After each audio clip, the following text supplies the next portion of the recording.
Captain stood in the massive chamber and felt small. The Galactic Council Hall was built for giants. 47 different alien species filled the curved seats that rose up like a mountain around him. Some had multiple eyes. Others floated in tanks of liquid. A few were just clouds of gas held together by force fields. All of them were staring at him. Wore his dress uniform, dark blue with gold buttons. Next to him, Ambassador Park stood with her hands folded. She looked calm but could see the tiny muscle working in her jaw. She was angry. He was angry too. At the center of the chamber, Council Arbiter raised one of his 4 arms. He looked like a cross between a mantis and a tree, with bark-like skin and eyes that glowed soft purple. When he spoke, the translator in his ear turned the clicking sounds into words. "The vote is called," announced. "All in favor of implementing the containment protocols against the human species, signal now." Lights began to glow across the chamber. Red lights, one after another. The delegation, all 7 of them. The collective. The Thornback Empire. More and more red lights filled the room like a spreading disease. Counted them, 43 red lights. Only 4 stayed dark. "The motion passes," said. His voice held no emotion. "Humanity will be restricted under council law, effective immediately." Ambassador stepped forward. "This is a mistake," she said. Her voice was steady but heard the steel underneath. "Humanity has followed every council law for 50 years. We have traded fairly. We have shared our technology. What crime have we committed?" A delegate stood. He was twice as tall as any human, covered in blue scales. "Your crime is your nature," he said. "In 50 years you have built 100 colony worlds. You adapt our technology within months of seeing it. Your population grows too fast. Your military trains too hard." "We are ambitious," replied. "That is not a crime." "You are dangerous," another alien said. This one looked like a floating jellyfish. "We have studied your history, your world wars, your weapons. You nearly destroyed yourselves before you reached the stars." "But we didn't," said. "We learned, we grew, we changed." "Not enough," said. "The Council has decided. Humanity will establish no new colonies. Your military fleet is frozen at current numbers. All human research must be approved by Council observers. You will be watched." Felt his hands curl into fists. Behind him, Commander shifted his weight. Was a career soldier and knew what he was thinking. They all were. How dare they? But raised one hand, keeping them silent. She looked up at and the gathered council. "You chain us because you fear us," she said quietly. "Remember this day. Remember it well, because the day will come when you need us, and you will regret that you put us in chains." "We will take that risk," said. "The vote is final." The chamber began to empty. Alien delegates floated, walked, and slithered toward the exits. Some looked at the humans with something like pity, others with satisfaction. A few wouldn't meet their eyes at all. Outside the chamber finally spoke. "We should refuse, make them enforce it." "We can't," said. She looked tired suddenly, older than her years. "We're outnumbered 43-4. If we fight this, they'll do worse than chain us. They'll destroy us." "So we just accept it?" asked. "For now," said. She looked out the massive windows at the stars beyond. "We survive, we endure, and we wait." The trip back to Earth took 3 weeks. Spent most of it in his quarters writing reports. The news spread fast. On every human world, people were angry. There were protests on Earth, on Mars, on the colonies that circled distant stars. But Earth's government gave the order, comply. Humanity pulled back. The colonial expansion stopped. The fleet stayed in dock. Research stations shut down their most advanced projects. Council observers arrived on human worlds, watching everything with their many eyes. Took a post commanding a patrol ship near Earth's moon. It was boring work, flying in circles, protecting a world that didn't need protecting. He was a captain with nothing to do. Months passed. The anger faded into resentment. Resentment settled into a cold, patient bitterness. Then the reports started coming in. At first, they were small things, strange readings from the edge of explored space, sensor anomalies that didn't make sense. Long-range scout ships reported weird energy signatures, but nothing solid. The Council ignored them. On a Tuesday afternoon, 3 months after the containment protocols went into effect, a colony on the galactic rim missed its scheduled check-in. The colony was called New. 20 million people lived there, most of them. The Council sent a ship to investigate. The ship never came back. A week later, another colony went silent, then another, then 3 more in a single day. Watched the news feeds from his tiny cabin. Each report showed the same thing. Systems going dark, no distress calls, no survivors, just silence. He called. Her face appeared on his screen, and he saw that she had been watching the news too. "It's spreading," said. "I know," replied. "The Council will need help." "Yes." "Will they ask us?" Was quiet for a long moment. Then she smiled, and it wasn't a kind smile. "Eventually," she said, "they'll ask, and when they do, we'll remind them what chains cost." Ended the call and looked out his window at the stars. Somewhere out there, something was killing entire worlds. The mighty Galactic Council, with all their advanced technology and ancient wisdom, couldn't stop it. But they had made sure humanity couldn't help. Not yet. Wondered how many worlds would die before they realized their mistake. He wondered if humanity would still be willing to help when the time came. Then he remembered words on that day in the council chamber. Humanity would help, not because the council deserved it, but because that's what humans did. They helped, even when it cost them everything. Even when the ones they helped had put them in chains. Dr. Jinnah was breaking the law.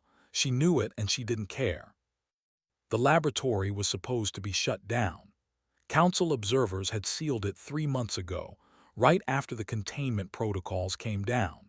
But Jinnah had found a way in through the maintenance tunnels, and now she sat in the dark, staring at screens full of data that officially didn't exist. Outside, the colony world of New Sol orbited its star in peaceful silence. Inside, Jinnah was watching civilizations die. 8 systems had gone dark now. 8 systems, each with billions of lives. The pattern was there, hidden in the sensor data if you knew how to look. Jinnah knew how to look. She traced the pattern on her screen with one finger. The dead zones formed a shape, a geometric progression moving through space. Not random, calculated. Whatever was killing these worlds, it was intelligent. Her communicator buzzed. Jinnah jumped, then saw the ID. Intelligence officer and old friend. "You need to see something," said without greeting. "I'm busy," Jinnah replied. "Drop it, this is bigger." 20 minutes later, Jinnah sat in his apartment watching footage that made her stomach turn. The images came from a ship's black box, recovered from the edge of the affected zone. The ship was called the Bright Wing. It belonged to a freelance trader named Woojin Lee. He had been making a routine cargo run when he found something. On the screen, Woojin's voice crackled with static. "This is the Bright Wing to any receiving station. I've found a derelict. Council vessel, looks like a cruiser. No power signature, no life signs. I'm going aboard." The footage switched to Woojin's helmet camera. He floated through the airlock of the dead ship. Emergency lights flickered weakly. Everything was covered in frost. The crew was still at their stations. Frozen, dead, but not killed by weapons or explosions. They looked like they had just stopped. Stopped moving, stopped breathing, stopped living. "What could do this?" Woojin whispered in the footage. He moved to the ship's computer core. It took him an hour to extract the data, working in that tomb of ice and bodies. When he got it, he ran back to his ship so fast the camera shook. The footage ended, pulled up the data Woojin had recovered. "The ship's sensors caught it," said. "Right before the crew died, look." Jinnah leaned forward. The sensor log showed a massive energy drain. Every system on the ship all at once just emptied, like something had drunk all the power in one gulp. The crew had died when their suits lost power in the cold of space. "It feeds on energy," Jenna said softly. "That's what the analysts think," confirmed. "Some kind of entity that consumes power. Electromagnetic energy, plasma, anything with a charge. It drains it and moves on." Jenna pulled up her own data, the pattern she had found. She overlaid it with the timeline of dead systems. They matched perfectly. "It's spreading," she said, "following the highest energy concentrations, moving from system to system, eating everything." "The Council sent their fleets," said. "They're going to fight it." "With what?" Jenna asked. "Energy weapons, plasma cannons. That's like trying to fight a fire by throwing gasoline on it." 3 days later, the news confirmed Jenna's fears. The Council's elite battle fleets had engaged the entity at a system called Terminus. They had fired everything they had. None of them came back. The recordings showed what happened. The entity appeared as a dark cloud, vast and terrible, bending space around itself. When the fleet fired their weapons, the energy beams just vanished into the darkness. The entity grew larger, brighter, stronger. Then it reached out with tendrils of pure darkness and touched the ships. They died instantly. All power gone, all systems dead. Thousands of ships, millions of lives gone in minutes. The galaxy panicked.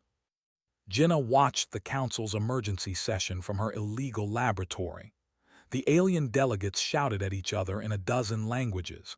They proposed solutions: energy shields, null field generators, quantum disruptors. All of it was energy-based. All of it would feed the thing. "They don't understand," Jenna said to her empty lab. "They can't fight it with their technology. They're too advanced." That thought stayed with her. Too advanced. The Council species had spent thousands of years developing energy-based technology. It was efficient, clean, powerful. They had left behind primitive methods centuries ago. But humans hadn't. Humans still remembered kinetic weapons, bullets, missiles, explosives that relied on chemical reactions, not energy fields, primitive, dirty, inefficient weapons. Weapons that didn't use the kind of energy the entity consumed. Jenna started running calculations. Could it work? Would kinetic impacts hurt something that fed on energy? Maybe. Possibly. It was worth trying. She tried to send her findings to the Council. They rejected her message. Humans were under containment protocols. Human research was not wanted. Frustrated, Jenna sent it to Park instead. The days crawled past. More systems went dark. The entity was moving faster now, stronger with each world it consumed. It was heading toward the core systems, where the Council's greatest civilizations lived. Then 2 weeks after Terminus, Jenna got a message. It was short, just 3 words from. "They're asking finally." Jenna felt a cold satisfaction settle in her chest. The mighty Council, brought low by their own fear. They had chained humanity because they were afraid. Now they were more afraid of dying. She wondered what price would demand. She hoped it was high. That night the news broke. The Council was suspending the containment protocols. Not permanently, not officially, just a temporary measure, they said, an emergency exception. They needed humanity's help. Jenna allowed herself a small smile. She had been breaking the law for weeks, working in secret to find a solution. Now, finally, she could work openly. She opened her lab's main door and turned on all the lights. The equipment hummed to life around her. She had work to do. Somewhere out in the darkness, the entity was coming. It had fed on the Council's greatest fleets. It had consumed the energy of 100 worlds. But it had never faced humanity. And humans, Jenna thought as she began designing weapons, had always known how to fight monsters. You just had to hit them with something they couldn't eat, something old, something simple, something human. The Council delegates came to Earth in secret. No public announcement, no ceremony, Just 3 ships landing quietly at night in Geneva, where Earth's government sat. Ambassador Park made them wait. She sat in her office and watched the ships on her screen. They had been sitting on the landing pad for 2 hours now. The delegates inside were probably getting impatient. Good. Let them wait. Let them remember what it felt like to be powerless. Finally, after 3 hours, she walked to the conference room. The council delegates stood when she entered. There were 5 of them representing the major powers. Was there, his bark-like skin looking grayer than she remembered. He looked tired. They all did. Ambassador Park began. "We appreciate you seeing us." "You're lucky I'm seeing you at all," replied. She sat down and gestured for them to do the same. "You put my people in chains. Now you want our help. Give me one reason why I shouldn't tell you to solve your own problems." A delegate spoke up. "Millions are dying, more will die. This is bigger than politics." "You made it political when you passed the containment protocols," said coldly. "You feared us. You restricted us. You treated us like criminals. Now you want us to save you." "Yes," said simply. "We were wrong, we admit it. We were afraid of what humanity might become. But now we face something worse and we need you." Leaned back in her chair. She had been waiting for this moment for months. She had imagined all the things she might say, all the ways she could make them suffer. But looking at their faces now, she saw only fear, real, desperate fear. She thought about the millions already dead, the billions more in danger, and she knew that no matter how angry she was, she couldn't let them die. But she could make sure humanity never got chained again. "Remove the containment protocols," she said. "All of them completely, make it permanent." "That will require a full council vote," one delegate protested. "Then vote," said. "No protocols or no help, your choice." They voted within the day, 47-0. The containment protocols were lifted forever. 2 days later, General One Shin stood in a converted warehouse on Mars, looking at the team he had assembled. 50 of humanity's best. Scientists, engineers, soldiers, strategists. All of them ready to do what the council couldn't. Dr. Jinnah presented her findings first. She showed them the sensor data, the patterns, the way the entity consumed energy. "It eats anything that uses electromagnetic energy," she explained. "Plasma weapons, energy shields, power cores. It drains them and gets stronger. The Council's technology is useless because their technology is exactly what it wants." "So we don't use energy weapons," General One said. "What do we use?" Engineer Sarahan stepped forward. She was young, barely 30, but brilliant. She pulled up schematics on the main screen. "We use what we've always used," Sora said. "Kinetic weapons that accelerate physical projectiles, missiles with chemical explosives, mass drivers, things that work through physical force, not energy fields." "Will that hurt it?" someone asked. "We don't know," Sora admitted. "But the entity can only consume certain types of energy. Kinetic force is different. It's mass and velocity. The explosives we use are chemical reactions, not plasma. It might work." Minyu stood up. He was older, a former soldier turned strategist. He had scars on his face from wars fought before humanity reached the stars. "The entity follows energy sources," Minyu said. "It goes where the power is, so we give it what it wants. We use the Council's ships as bait, set them up emitting massive energy signatures. When the entity comes, we hit it with everything that isn't energy-based." "That's asking the Council to sacrifice their ships," someone pointed out. "They've already lost hundreds," Minyu replied. "What's a few more if it saves billions?" General One looked around the room. "Will it work?" Jinnah spoke up. "Maybe. The entity has never faced kinetic attacks before. It's adapted to consume energy, not to withstand physical impacts. If we can hit it hard enough, fast enough, we might be able to damage it." "Might," the general repeated. "It's better than what the Council has," Sora said, "which is nothing." The general was quiet for a long moment. Then he nodded. "We present the plan to the council tomorrow. Start building the weapons. I want every ship equipped with and kinetic missiles within the week." The team scattered, each to their tasks. Found one later, standing alone and looking at star charts.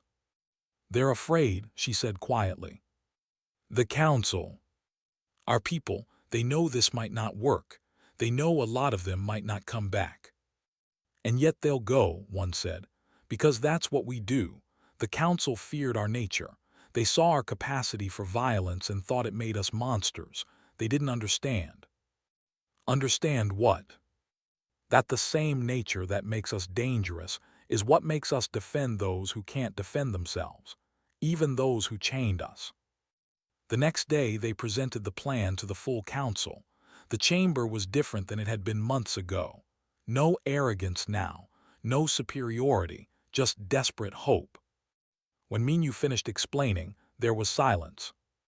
Then spoke, "You would risk your ships, your people, to save us, after what we did."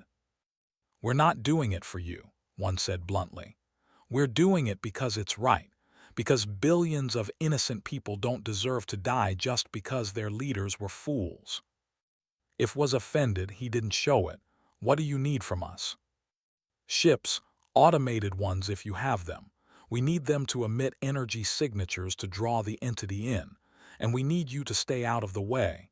No energy weapons, no shields, nothing that will feed it. You'll face it alone." "We've always been alone," said softly. "You made sure of that." The council approved the plan. They had no choice. The entity was 3 weeks from the core systems, 3 weeks from the councils where trillions lived. The human fleet began to assemble. Every ship was retrofitted. Energy weapons were stripped out and replaced with. Missile bays were loaded with old-fashioned explosives. They even pulled ancient nuclear warheads out of museums, fission bombs that worked through atomic force, not controlled plasma. As Captain prepared his ship for launch, he thought about the last time he had been in council space, standing in that chamber, watching them vote to chain his people. Now those same people were watching the human fleet launch to save them. "Ironic, isn't it?" said, appearing beside him. "What is?" "They chained us because they thought we were dangerous.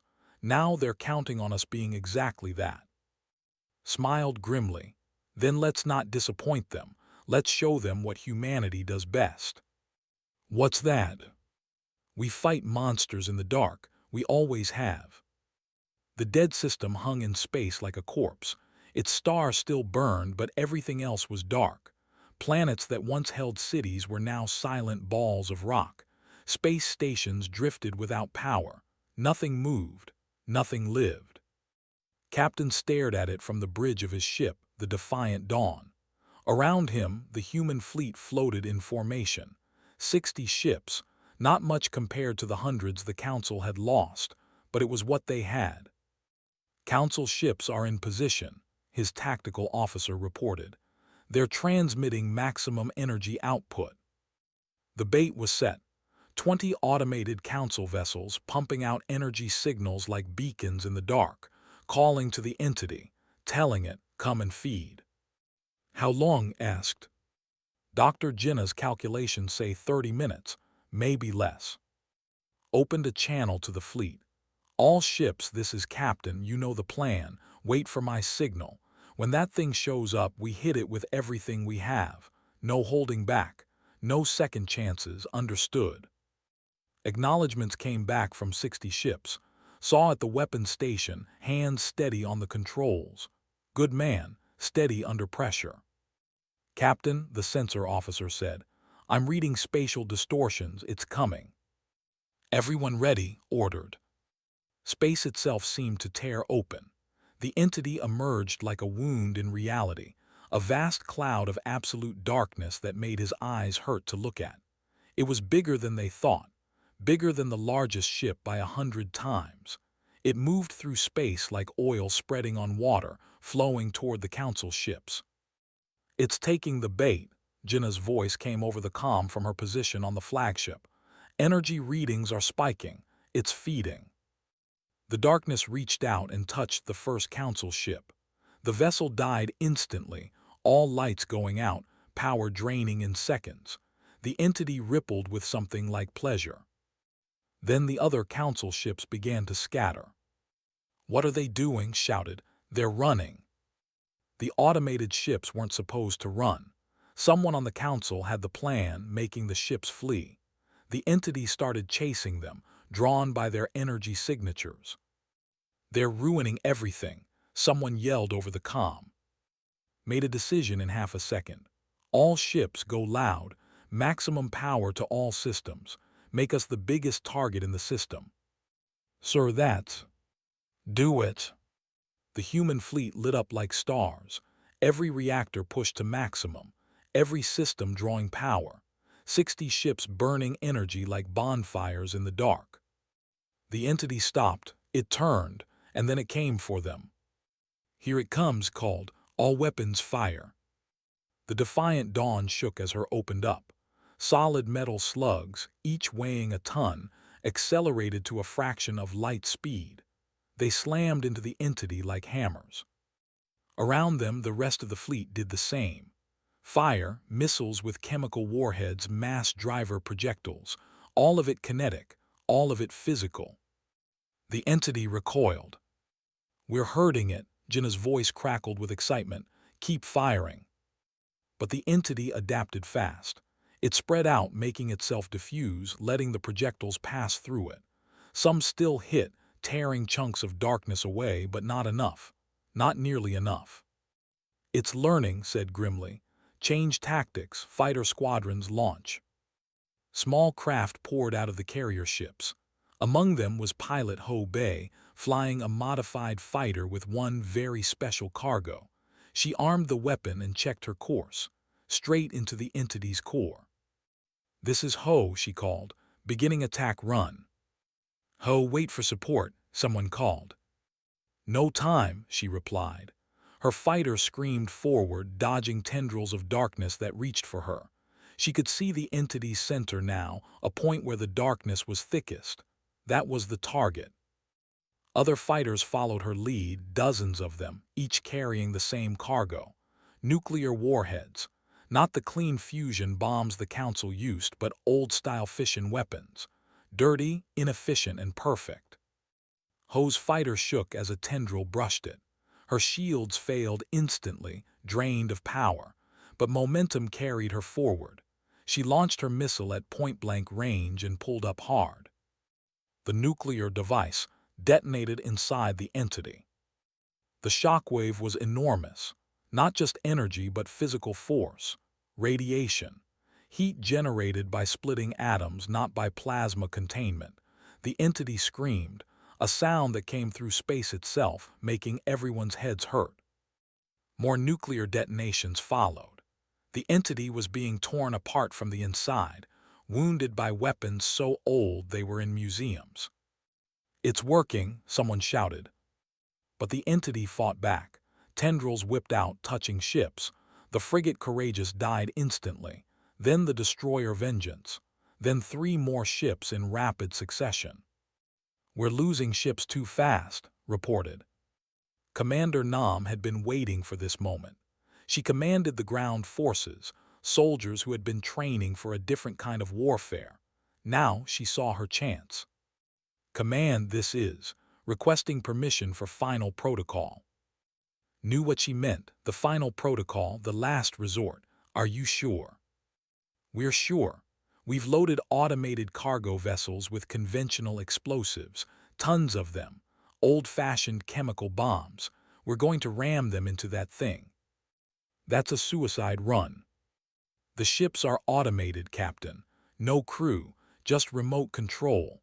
But someone needs to pilot them close enough to make sure they hit the right spot. Dr. Jinnah is sending coordinates now." Jinnah's voice came through. "I've found its core, the center of its mass. If you can hit it there with enough kinetic force, you might be able to disrupt its structure completely." Might repeated. "It's the best chance we have." Looked at his crew. They were bloodied but unbowed. They had come here knowing they might not return. They had come anyway. "Do it," he ordered. "All ships cover the cargo vessels. Get them to the target." The human fleet reformed, creating a corridor of fire.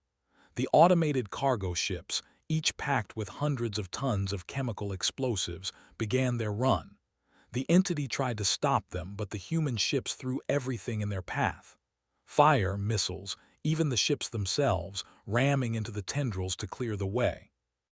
One cargo ship died, then another, but 3 got through.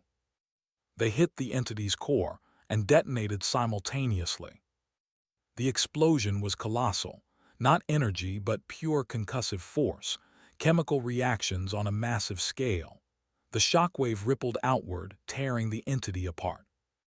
It screamed again, that terrible sound, and then it began to collapse in on itself, pulling back, retreating. "It's running," someone shouted. The entity folded into itself, smaller and smaller, and then it jumped. Some kind of faster-than-light movement, escaping into deep space. Silence fell over the fleet. "Damage report," said quietly. The numbers came in. 18 ships destroyed, thousands dead, but the entity was gone, wounded, maybe even dying, but gone. "We did it," said, disbelief in his voice. "We actually did it." Looked at the empty space where the entity had been. "We heard it, but we didn't kill it. It'll come back."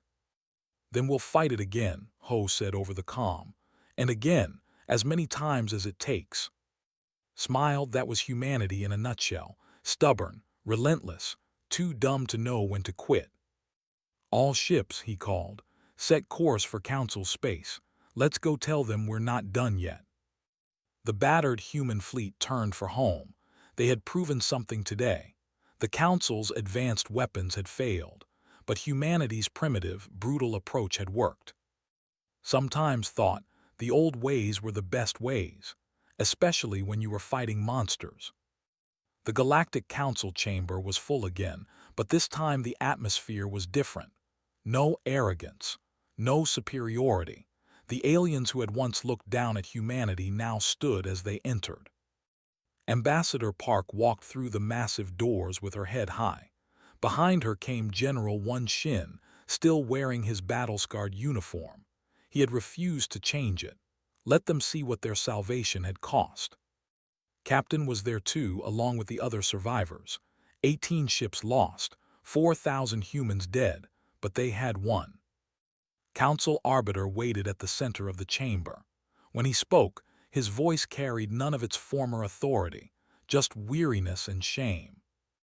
"Ambassador Park, General Shin, Captain, on behalf of the Galactic Council, I welcome you." Said nothing, she just looked at him, waiting. Seemed to age before their eyes. "We were wrong," he said, and the chamber fell into absolute silence. "We judged you by our fears, not your actions. We chained you because we were afraid of what you might become. We never stopped to consider what you already were." "And what is that?" asked. "Warriors, protectors, the kind of people who would risk everything to save others, even others who had wronged you." A delegate stood.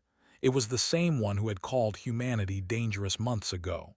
"We lost 300 ships to the entity," she said. "Our best weapons, our finest crews, all useless. But your people with their primitive technology did what we could not. You heard it. You drove it away." "We didn't kill it," one said bluntly. "It's still out there, wounded but healing. It will return." The chamber stirred with unease. "Which is why we need you," said.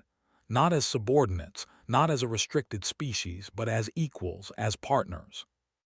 Another alien stood, one didn't recognize. It looked like a collection of crystals held together by light. "We have analyzed the battle data," it said in a voice like chimes. "The entity is not unique. Our deep space scans have detected 3 more similar signatures in dark space, dormant, sleeping, but they exist." "4 of them," someone whispered. "Perhaps more," the crystal being continued. "These entities are ancient, they predate our civilizations, and our technology is useless against them. But yours," it gestured toward the humans, "your approach works." Stepped forward. The containment protocols have been permanently removed, but we wish to go further. We formally invite humanity to join the Council Security Directorate. You would have authority over defensive operations across the galaxy. You want us to lead your military, said. We want you to teach us how to fight, corrected. Our species have spent thousands of years perfecting energy-based technology. We've forgotten how to fight without it. You haven't. One crossed his arms. You want us to train your people in primitive warfare. Yes. The same warfare you called barbaric. Yes. The same methods you said made us too dangerous to trust. Didn't flinch. Yes, we were fools. We mistook difference for deficiency. We saw your methods and thought them crude, never realizing they were simply different, effective in ways we had forgotten. Looked at her people, gave a tiny nod. So did the others. They had talked about this on the trip back. What humanity would demand if the council came asking for more. We'll do it, said, on 3 conditions. Name them. First, humanity gets a permanent seat on the council, not as observers, not as junior members, full voting rights equal to any other species. Agreed. Second, we control our own research and expansion. No limits, no oversight. We go where we want, research what we want, build what we want. Agreed. Third, said, and her voice went cold. You never ever try to chain us again. Any species, any reason. We're done being treated as threats just because we're different. This alliance is built on respect or it's built on nothing. Looked around the chamber. One by one, the council delegates signaled their agreement, all 47 of them. Agreed, said. Humanity is now and forever a free and equal member of the Galactic Council. The vote was formal but unanimous. The screens in the chamber lit up with green lights this time, all green, no red, no abstentions. The containment protocols were dead. Humanity was free. Over the next weeks, the changes came fast. General 1 established the Joint Defense Initiative, a program where human instructors taught alien soldiers how to use kinetic weapons, how to fight without relying on energy technology. It was strange at first. Aliens who could manipulate gravity learning to fire simple bullets, species who could generate plasma with their minds practicing with chemical explosives. But they learned. Engineer Sorahan oversaw the construction of new weapons, batteries installed on council ships, missile platforms with old-fashioned warheads, mass driver artillery. The galaxy was rearming, and this time they were using weapons that had been obsolete for 1,000 years. Dr. Jinnah coordinated the research into the entities, where they came from, what they wanted, how to kill them permanently. She worked with alien scientists now, combining human intuition with alien knowledge. Together, they were making progress. And through it all, Ambassador negotiated humanity's place in the new order, trade agreements, colony rights, technology sharing, everything the Council had them now freely given. On a station orbiting Earth, a young man named Jinwoo prepared to address the galactic media. He was a colonist, born on one of humanity's outer worlds, 22 years old and chosen to represent the new generation. The cameras went live, broadcasting to every council world. Jinwoo looked into the lens and smiled. 3 months ago, the council feared us, he said. They saw humanity's differences and called them dangerous. They looked at our history of conflict and decided we needed to be controlled. They put us in chains. He paused, but then something came from the dark, something that couldn't be fought with advanced technology, something that needed a different approach. And suddenly, the very things that made us dangerous were exactly what the galaxy needed. They feared us because we're different, Jinwoo continued. Now they need us for the same reason, and that's the lesson here. Difference isn't weakness, it's strength. The Council spent so long perfecting one way of doing things that they forgot there were other ways, better ways for some problems. He leaned forward. Humanity will stand with the Council, will fight these entities, will defend the innocent, not because we're trying to prove something, but because it's right, because that's who we are. But we'll do it as equals, never again as subordinates, never again in chains. The broadcast ended. Across the galaxy on 1,000 worlds, people watched and understood. The balance of power had shifted, not through conquest, not through war, but through necessity. A week later, the combined fleet launched. Humans and aliens, side by side, heading into dark space to hunt the wounded entity before it could recover. The fleet was massive. 500 ships, half of them human-designed, built specifically to fight these new enemies. Captain commanded the vanguard. Next to his ship flew vessels from a dozen different species, all of them armed with weapons humans had taught them to build. "All ships, this is Captain," said. "We're going into the dark to finish what we started. Some of you are nervous. Some of you are scared. That's normal. These things are terrifying. But remember this, they're not invincible. We've proven that. We heard it once, we'll heard it again. And this time we're not alone. Humans and aliens fighting together. Different species, different approaches, one goal. Stay sharp, stay ready, and let's show this thing what happens when the galaxy stands united." The fleet jumped, disappearing into the darkness between stars. On Earth, stood at her window and watched the stars. Somewhere out there, humanity was leading the charge against ancient horrors. They had gone from prisoners to protectors in a matter of months. She thought about's words. "We chained you because we feared what you might become." He was right to fear, thought, but wrong about why. Humanity wasn't dangerous because they were violent or aggressive. They were dangerous because they refused to quit, because they would fight impossible odds and sometimes win, because they looked at problems everyone else had given up on and said, "Let's try anyway." The Council had wanted humanity chained. Now they wanted humanity armed, trained, leading. And the galaxy would never be the same. In dark space, the entity felt them coming. It had retreated to heal, but the wounds were deep. The kinetic attacks had damaged it in ways energy weapons never could. It would need time to adapt, to evolve. But they weren't giving it time. The entity prepared itself. It had consumed hundreds of civilizations over eons. It had defeated every defense, overcome every weapon. But it had never fought humans before. And as the combined fleet emerged from faster-than-light travel, weapons hot and ready, the entity learned something new. It learned what it meant to be prey.